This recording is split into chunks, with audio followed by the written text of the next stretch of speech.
Je suis vraiment heureuse et un peu émue de reprendre la parole aujourd'hui à la PEDAF. En tant que maman d'enfants sourds, j'ai toujours eu la conviction que nous étions, nous parents, les premiers responsables de cet enfant.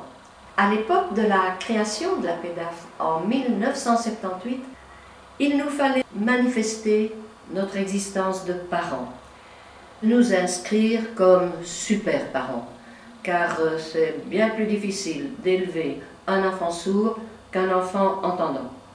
Super parents, décidés à s'informer, à se former et à jouer le rôle spécifique qui est le nôtre. Voilà l'idée maîtresse de la fondation de la PEDAF. Le premier week-end, c'était en 1979. Nous avions besoin de nous retrouver entre nous, d'échanger nos désirs, nos espoirs, nos difficultés. Il y a ces fameux samedis de la PEDAF.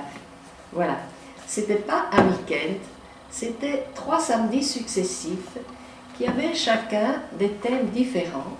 Et donc, nous pensions que cela avait attiré des groupes de parents différents. C'était la première fois qu'on introduisait la langue des signes dans une journée officielle de la PEDAF.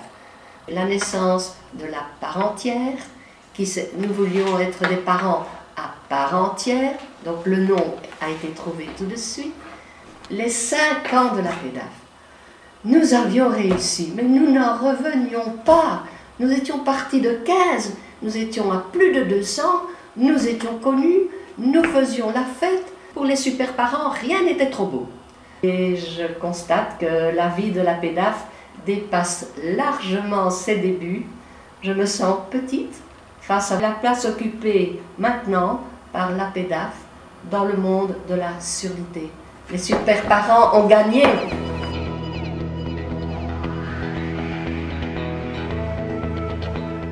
En 1987, lorsque Marc Demanque devient président de la PEDAF, il arrive rapidement au constat suivant. Mijaud Le Maire assumait toutes les fonctions. Comme elle n'est plus là, et que l'association prend de l'ampleur, il est temps de repenser la structure des responsabilités et la distribution des tâches. Un groupe de réflexion est mis sur pied. Des parents prennent en charge des responsabilités spécifiques, une assistante sociale et une secrétaire sont engagées, la représentation extérieure est assurée. C'est également de ce groupe de réflexion qu'émergera l'idée de former les parents relais. Cette idée sera concrétisée en 1994.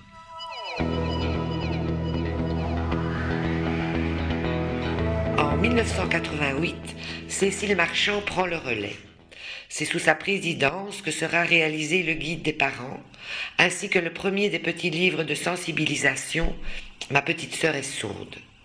Les parents se retrouvent régulièrement certains week-ends pour se former à la langue des signes. C'est durant cette période que l'opération Souris va débuter à Tournai. Les petites souris en chocolat, ambassadrices de charme des enfants sourds, envahissent progressivement la Belgique.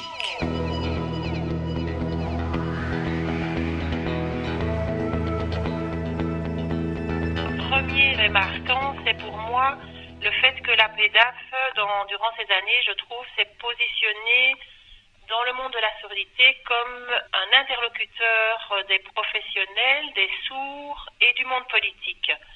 Alors au niveau de l'intégration de l'enfant sourd dans l'enseignement ordinaire, avant ma présidence avait déjà été mis en place le projet des aides pédagogiques et sous ma présidence, le projet s'est élargi à d'autres régions. Ce projet d'aide pédagogique permettait en fait à des enfants sourds qui étaient plus éloignés des écoles de l'enseignement spécialisé de pouvoir suivre en intégration avec des aides adéquates, donc un soutien pédagogique ou une interprétation en classe.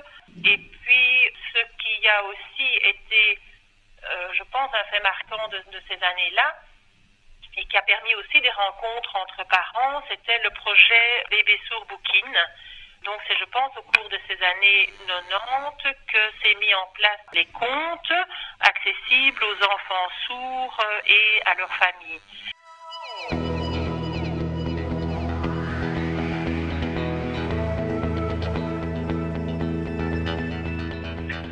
Il y a eu beaucoup de choses pendant ces 3 années pendant lesquelles j'étais président, le forum politique de la PEDAF avait été lancé à l'occasion et dans le prolongement de la fête des 25 ans de la PEDAF. Je voudrais vous inviter à la PEDAF pour discuter sans tabou et sans micro ou sans enregistreur des problèmes qui nous interpellent, nous, à la PEDAF, et des problèmes que les parents nous relayent. Et c'est comme ça que s'est lancé le forum politique. L'idée était de sensibiliser les hommes et les femmes politiques pour que le jour où ils pourraient participer à une décision sur un thème soutenu par la PEDAF, ils aient une bonne information. Il y a eu également la même année le colloque sur l'implant qui a été porté de main de maître par Véronique Gernet et Bernard. C'était de bons moments pour moi également. Et puis, comme dans la vie, dans la vie de l'association, il y avait des moments plus difficiles également. Et c'était la restructuration de la PEDAF. Pour moi, cette restructuration, c'est ce qui m'a le plus marqué. Il fallait professionnaliser, mais tout en gardant l'esprit de la PEDAF qui se résume dans le leitmotiv de parent à parent.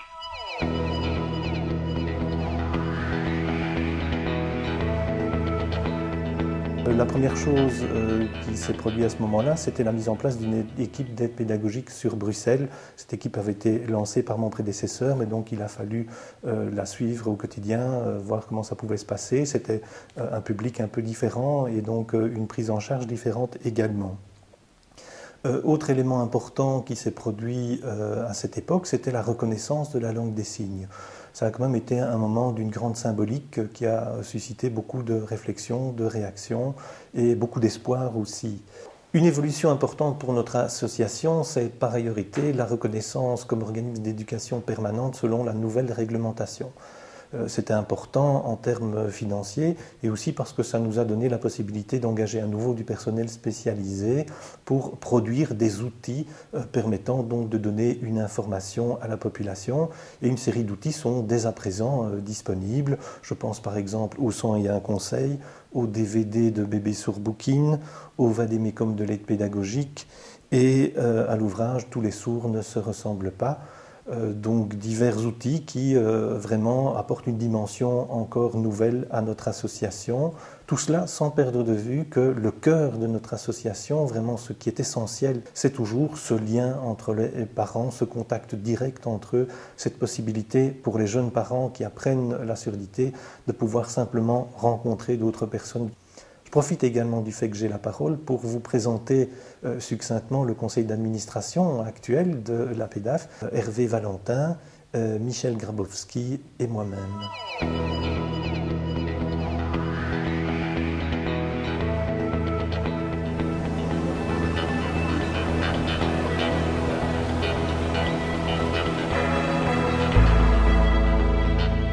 Moi, ça m'apporte une immense satisfaction, bien sûr, parce que c'est encore pouvoir partager mon expérience et aussi sensibiliser les élèves et les professeurs aux difficultés rencontrées par les sourds dans leur vie quotidienne. On voulait pouvoir apporter à ceux qui viennent d'apprendre qu'ils ont un enfant sourd notre expérience et tout ce qu'on peut leur apprendre en termes d'association, d'école, d'encadrement. Comme on habite dans une région éloignée, donc près d'Arlon, c'est vraiment précieux d'avoir quand même un point de repère pour toutes les familles de la région.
Ce que j'aimerais améliorer, ne plus être obligée de réveiller Sophie à 5h30 le matin pour le ramassage scolaire.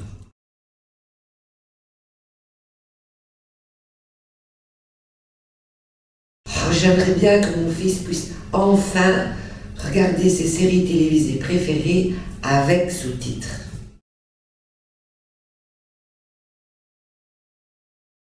Les prothèses auditives de mon fils devraient être mieux remboursées.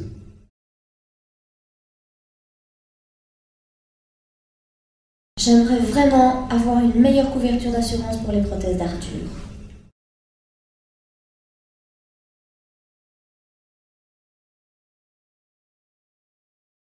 J'aimerais bien pouvoir souffler de temps en temps. Existe-t-il des activités organisées pour mon enfant ? Qu'est-ce que j'aimerais que les gens soient mieux informés pour qu'ils n'aient pas peur d'aborder ma fille?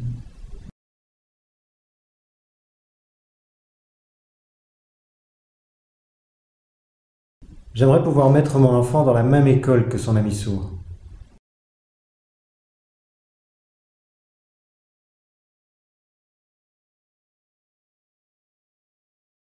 Lorsque mon enfant prend le train, j'aimerais qu'il soit informé visuellement lorsqu'il y a un changement de voie de dernière minute.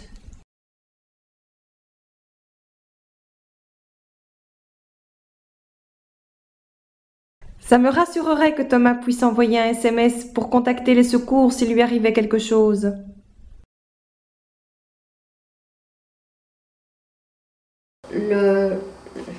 L'association parents professionnels a un tandem. Un tandem dont la seconde roue représente les professionnels.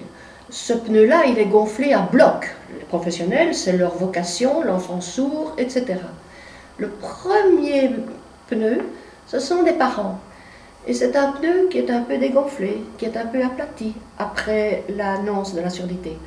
Donc il faut que les professionnels attendent que le premier pneu retrouve sa vigueur, retrouve sa force. Et après, le tandem pourra fonctionner. Mais toujours un tandem. Et toujours le pneu devant pour les parents.